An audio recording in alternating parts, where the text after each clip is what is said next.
Perfection గురించి అస్సలు ప్రయత్నించు. అంటే ఈ సబ్జెక్ట్, ఈ టాపిక్ నేను 100% పర్ఫెక్ట్గా నేర్చుకోవాలి. నో, ఇప్పుడు నీకున్న టైంలో పర్ఫెక్షన్ అవసరం లేదు. నీకున్న టైంలో నువ్వు చేయాల్సింది మార్క్స్ పైన ఫోకస్.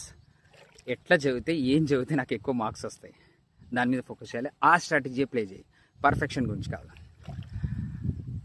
సి, నీకు 20% ఎఫర్ట్స్ 80% మార్క్స్ తెచ్చే అవకాశాలు ఉంటాయి.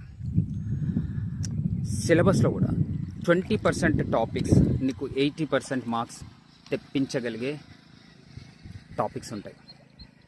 సో నువ్వు ఫోకస్ చేయాల్సింది పర్ఫెక్షన్ మీద కాదు, రిపీటెడ్ క్వశ్చన్స్ ఏమున్నాయి, హై వెయిటేజ్ చాప్టర్స్ ఏమున్నాయి, ఈజీ స్కోరింగ్ టాపిక్స్ ఏమున్నాయి, వీటి మీద ఫోకస్ చేయి.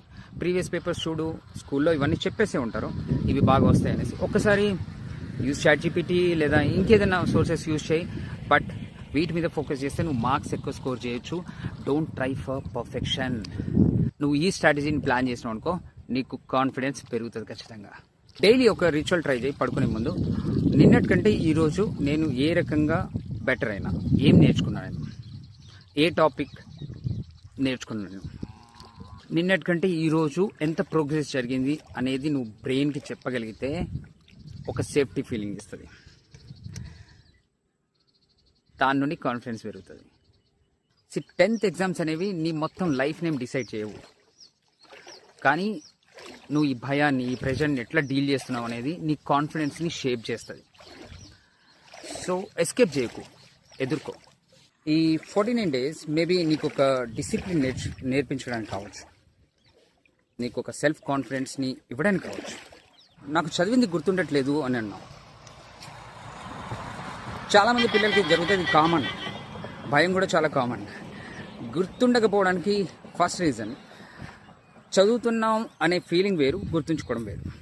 సో మనం బుక్స్ ముందర పెట్టుకొని చదువుతున్నాం అనే ఫీలింగ్లో ఉంటాం, కానీ యాక్చువల్గా ఫోకస్గా చదువుతున్నావా? 2,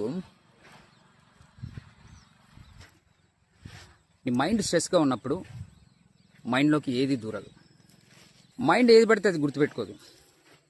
దానికి మీనింగ్ఫుల్గా అనిపించిందే గుర్తుపెట్టుకుంటుంది, మాటికి చెప్పిందే గుర్తుపెట్టుకుంటుంది, కనెక్టింగ్గా అనిపించిందే గుర్తుపెట్టుకుంటుంది. అంటే ప్రీవియస్గా జరిగిన దాంతో అది కనెక్ట్ అయితేనే గుర్తుపెట్టుకుంటుంది, లేకపోతే గుర్తుపెట్టుకోదు.